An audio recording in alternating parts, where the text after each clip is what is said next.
Ставь лучше нормально, чтобы пальцы. Он такой молоток, он может. Ага.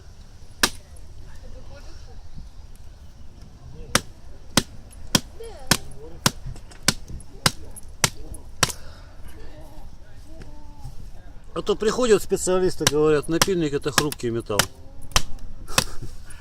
Да прям вообще очень хрупкий.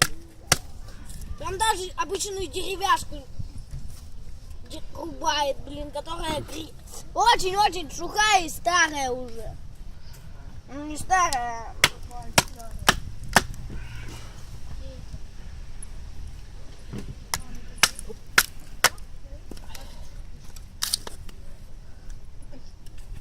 Яблоня, да? Вот высоко, вот.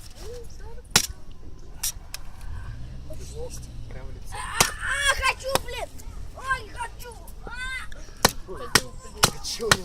А, дым в глаза. А где этот сам? Вот такие хватит, наверное, да?